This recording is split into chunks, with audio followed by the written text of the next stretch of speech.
Hello, this is where we left off. We've got the retopology done.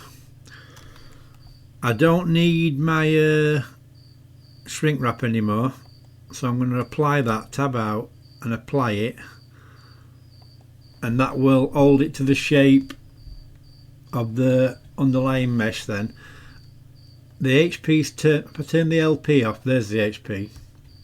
So turn the HP off, turn the LP on, and I want to turn this little camera off here, because when I render it, the HP version will still be visible, and I don't want that.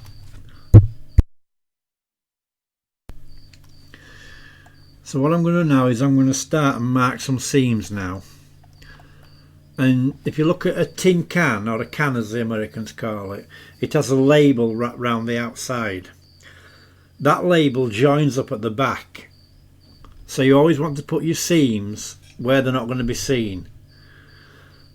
But also another reason for cutting it up is because if you try to wrap a texture around the shape as it is now, when it wraps around the fingers and the neck, it's going to stretch because there's nowhere for it to lie flat. And that's why we're marking the seams. So what I'm going to do is I'm going to come in now, tab in, I'm going to grab that top edge there, right click, mark a seam. And you want your seams where they're not going to be seen, like I said. So what I'll do is I'll put one ear under the arm and run it to about there, to the wrist. And I want to come round the back of the hand, because the character is going to be seen from the front, so I'll try and put the seam at the back. Inevitably it's going to appear somewhere you're going to see it, and that's off a bit, so I'll put it there. And what I'm trying to do now is get to this centre line. This is why I wanted that centre vert around the fingers, is so I can click on that one there like that, control click to there, and it will run down the centre of the finger. And same there, don't go too far, otherwise it'll take the shortest path. So if you click here and then click right over here, it'll take the shortest path, which is the back of the hand. So just be careful and click every few edges like that to try and keep it. And I have run off a bit with that finger there, so I have to pull it back into alignment just a little bit there.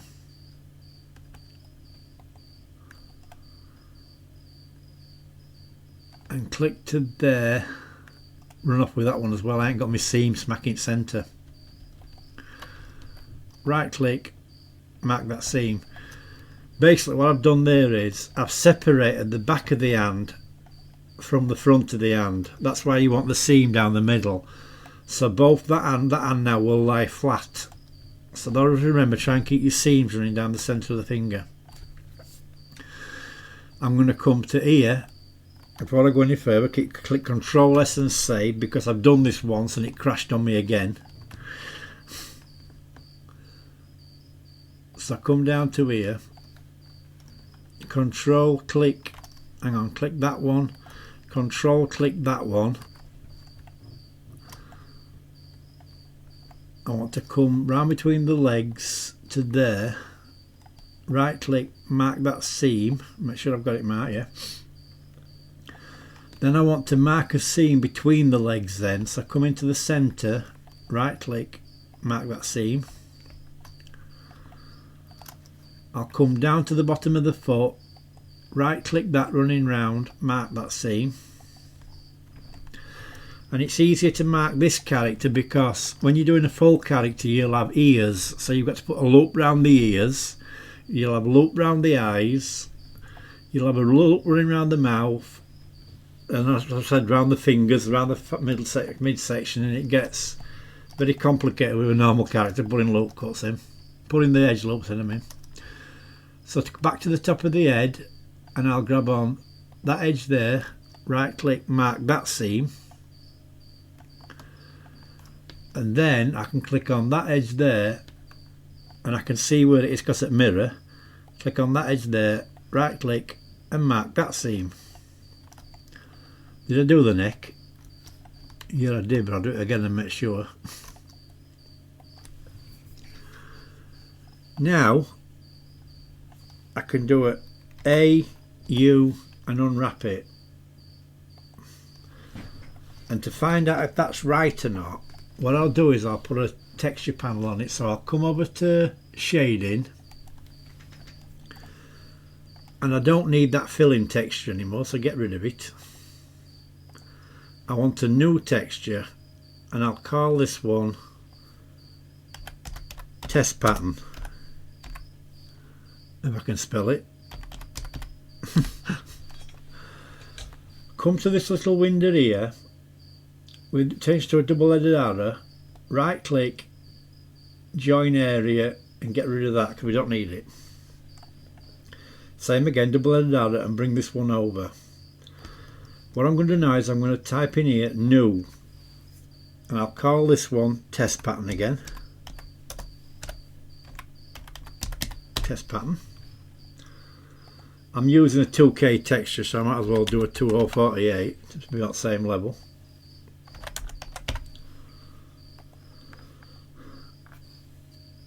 Click on where it says blank and drop it down to UV grid and click OK.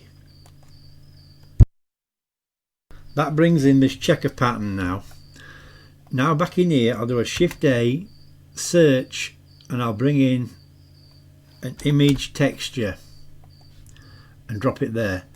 If I click this little drop down arrow now, I should see test pattern. Oops. Click on that.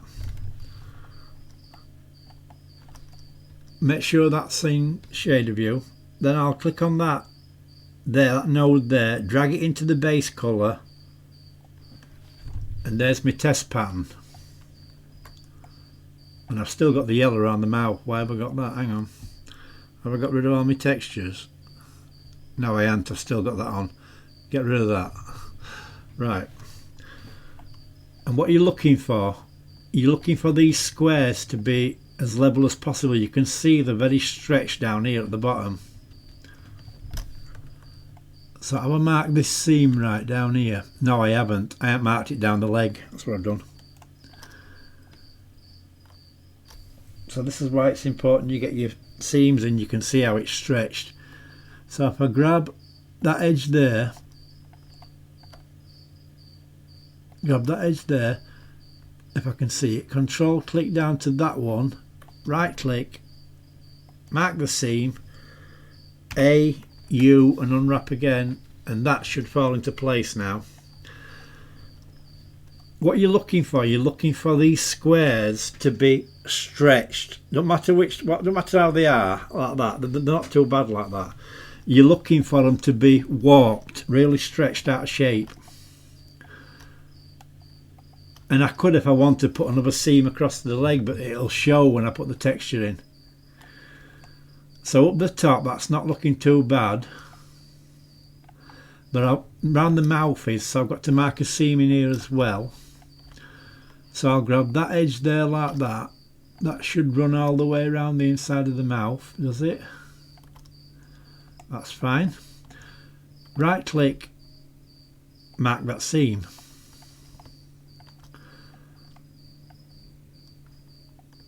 Clear that one there because I don't want it to go at the top of the tongue. I want it to go round the tongue.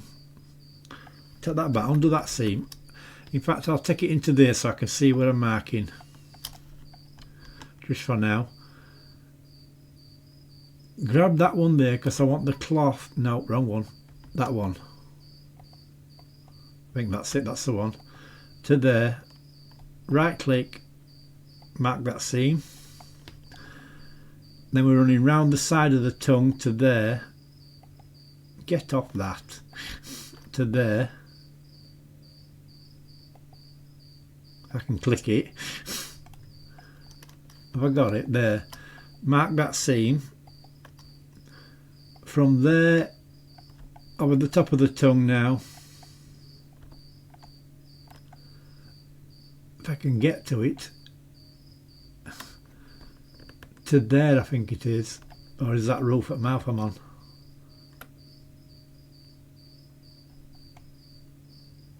I don't know whether that's roof at mouth or top at tongue.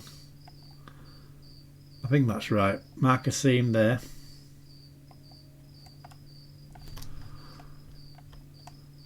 And I think while I'm here I might as well break the back of the mouth out as well. So I'll grab that, run it to there, mark that seam, just so it doesn't stretch when I pull it, when I put it in position. Grab that one, not that one, that one, and run it to that one there. That's off a bit, but no matter. Mark that seam. Now if I come back into my texture again and do an U Unwrap, you can see that's a bit better. That's pulling into place nice. So those squares are nice and level inside the mouth, not too bad down the body. That down the body will be better when I apply the mirror, which I'm not going to apply it just yet till I finish cutting. I've gone round the hand, I've got round the neck, I've done all that. Done the top of the head. I think I can apply the mirror now because I can put another one on later. So grab that, come down to my modifiers, click on, just a minute, with my modifier, there, my spanner. Click on that and apply the mirror. Then I'll do a U and unwrap it again. There we are, that's what I'm looking for. Now all those squares just jumped into position. That is not too bad. Control S before it crashes. And I think before I go too far, because like I said my blender's crashed again, I don't know why, because I'm not using the higher resources. So I think what I'll do is I'll just save the video here and then I'll come back in the next one where I'll start adding the proper texture then. So I'll say thank you for watching and I'll be right back.